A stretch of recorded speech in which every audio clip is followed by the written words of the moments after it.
This is a segment of the show called Leftovers. Hope you enjoy.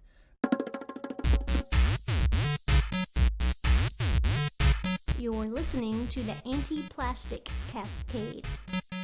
I miss vinyl. Did I lend you Vanishing Point? No. Which one? The Viggo Mortensen one or the other one? The original. No. Oh, I thought I did. Nope. We'll have to watch that one day. You've seen the Viggo Mortensen one? I saw the DVD on a shelf at Publix. Okay, you're not missing much. It's got Viggo Mortensen in it. You're not missing It's got much. Viggo. You're not missing much. He's cool, right? G.I. Jane, man. He's in G.I. Jane. He's the guy from G.I. Jane. He's in 28 Days or whatever. Not the other one. Not the good one.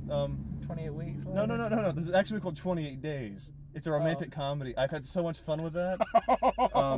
It's a Sandra Bullock film, and he's the guy in it. And it's about I know what movie you're talking about. It's about a rehab that's last 28 days. That's sad, as I do know what he's talking about. And the great thing about it is because, obviously there's the zombie of 28 Days Later. So the most fun you can ever have, because it's a very generic cover for a lot of 28 Days Later. It's a sequel. It's a follow-up to 28 Days. I've sold people on that before. Unfortunately, I've never seen the fallout from it. You should totally watch it. I never find out what happens, but I know some people somewhere was really excited about it. Have you seen 28 Days Later, just out of curiosity? Yeah. Is it any good? I haven't seen it. I know that it perpetrates fast zombies, and I'm not a fan of fast zombies. It goes against what zombies are. It's got Chris Eccleston in it. I know that, and it's got Cillian Murphy in it, and those are two things that make me want to see it. Chris Eccleston is really good. It's good. You got to get. There's two big. Well, there are two things towards the beginning of the film you have to kind of get through to enjoy the rest of the movie. If you can, so basically, rage monkeys. Okay. The idea is this lab experiment, and I haven't seen the movie in a long time, so this could be a little fuzzy. But these animal rights people are going to break out these monkeys, and they've been experimenting with rage. Now, they never say that rage isn't anything other than just the emotion of rage. So I just imagine them it's not just shaking cages of monkeys until the monkeys get really PO'd. Yeah. Well, anyway, so these are really angry monkeys. Apparently, they're infected with rage. I think once again, I'm not sure if there's a rage virus. They just never really clarified, or if they just PO these monkeys so much that the sheer anger mutate. I don't know. Anyway, rage monkeys are what caused the outbreak. Let me pause for a second. Just off what I've heard, I have to ask the entire horror community who has loved this movie and sworn to me it's such a good movie. Are y'all insane? And I apologize if I'm getting the details wrong. I know there were monkeys, and they used the word rage a lot. I'm pretty sure I'm right, though. I'll try to look up. I have to see this disaster now. Well, but the weird thing is that they forget rage monkeys pretty quick. Like, after the monkeys are out, it's like they never really go back to it. As an audience member, I think it would stick in my mind as a, what was that? Well, I think maybe they're trying to be their own thing. And then this is the other thing. I'm not a big fan of awkward nudity in films. Like, I usually think nudity is unnecessary. I can think of one film I've seen where, like, okay, yeah, you actually it's The Witness with Harrison Ford. Never seen it. There's a topless scene, the Amish woman's topless, and it's kind of important to the storyline because you have the whole Harrison Ford's from the city, and he's kind of starting to feel feelings towards her. She's feeling towards him, but they can't be together because of the different cultures. Anyway, she's taking a sponge bath, and he actually walks in on her. He sees her, she sees him. There's that moment where you see they both want to do something, and they both actively choose to not.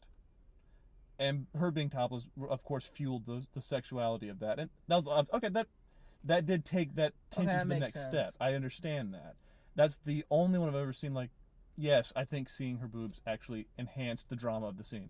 Typically, seeing her boobs is exactly what it sounds like. Just something that's just thrown in. It's there. You're welcome.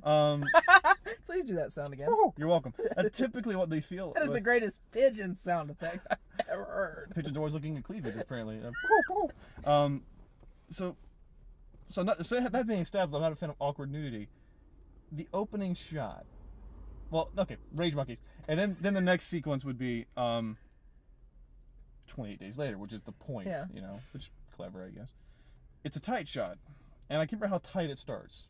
I think it's on Cillian Murphy's face. It's either his face or his eye or chest. Facial area. Yeah. He's laying in a hospital bed, and the camera pulls back. Okay, all right, he's pulling back. Oh, he's not wearing a shirt. All right, he just keeps pulling back. He just keeps pulling back. Oh, not wearing anything. Just keeps pulling back, Linger. That's just what of Scarecrow I've wanted to see. And then he gets up and wanders off, and he gets dressed and stuff, and just kind of lingers for a while. well, I mean, the linger's very brief. It's just more. Maybe I just lingered back. It's like, why is he naked? In what situation? Because he's been barricaded in the hospital room. So it's like, in what situation? Yeah. Would zombies are attacking? Quick, strip all the patients and lay them on top of the beds and then lock them in. Yeah, that's stupid. I don't understand. That's stupid. But then again, I don't under.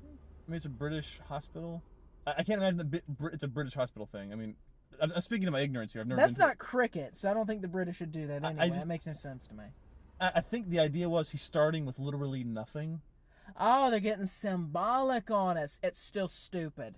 I mean, honestly, if he'd started in boxers or started in like the little nighty thing, Yeah. that you get, I wouldn't have thought, wow, he has the nighty from the hospital. He's obviously in a better position to fight zombies. It's not like I don't know. Yeah, I get that. I gotta tell you, I have to buy a Blu-ray player now. You have to. I have to. Becca bought The Avengers on Blu-ray. It's a good movie. I have to now own a Blu-ray player. The gag reel's great. I watched the bonus stuff. It's really good. Yep. Did you know that Joss Whedon shot a lot of the stunts with a 5D? No. Yeah, because he said his logic was he knew they would lose cameras in the stunt work, so he bought some 5Ds. A lot of the footage in the Avengers apparently shot with a 5D. Now, I'm going to clarify. He said with our 5D, I'm assuming it's the Canon 5D and not some kind of Yeah, it is. the Sony Red 5D that I just don't know exists. It's the Canon. Yeah, so that's interesting.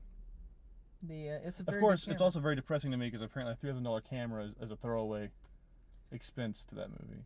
That's high level stuff. Yeah. If only They probably shot it with a Red Epic. We're not getting into film talk, nerdism. He converted it. It's not shot in 3D. The Avengers was converted to 3D. I didn't see it in 3D, so I saw it in 3D. I thought it was.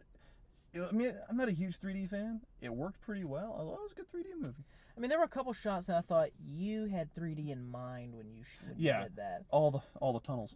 There's Many tunnels. There's one shot where Thor's hammer comes toward camera. It's like, yeah, that was meant to be in 3D. Yeah, but no, he said that the tag, and this is a segment of the show called Leftovers. Hope you enjoy.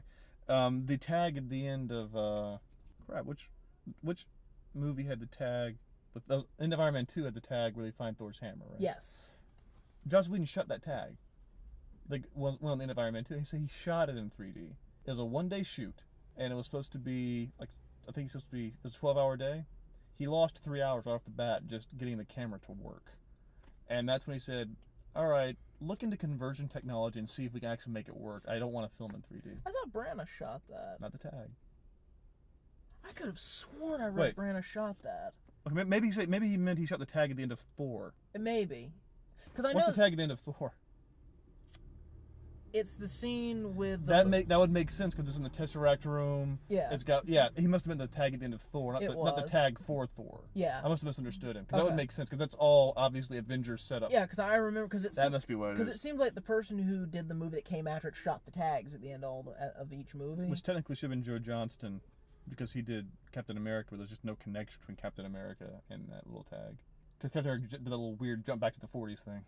Yeah, but keep in mind, the Tesseract was a big deal in Captain America. Yeah, it was the main. Oh yeah, that's plot right. point. Why didn't Johnson shoot that? Because it had no direct bearing on Captain America. It happened after Captain America, really. Yeah. Because Captain America jumped back to the 40s. Yeah, that's Joe true. Johnston's an underrated director. Isn't it? We're gonna have to do a whole episode on his movies. First, I'm gonna have to watch The Rocketeer. But before that, of all, we got to end this podcast. He directed Jurassic Park 3. And The Rocketeer. And if I remember correct, didn't he do Honey, I Shrunk the Kids? Yeah. All-time classic. He did a lot of second unit work with Spielberg as well. That explains a lot of his style. Mm-hmm. That's where he cut his teeth in filmmaking. I'm a Joe Johnston fan. Rocketeer was one of my favorite movies growing up as a kid, so I made it my point. I still need to see that. It's good. It's got a Campbell in it. It's not Bruce. But it's still a good Campbell. He's a good actor. It was his birthday yesterday, I think. Bruce or the one from Rocketeer. Bill? Is it Bill? Yeah. William Campbell, Bill Campbell? Yeah. Good actor, and he's really good at the crap I'm in over my head. That's his one. That he gets there a lot in the Rocketeer. And it's always that I got nothing. He has that look really because you always start to think of a plan. I was like, nah, it's not. I have to make it up. It's like, oh, great, wonderful.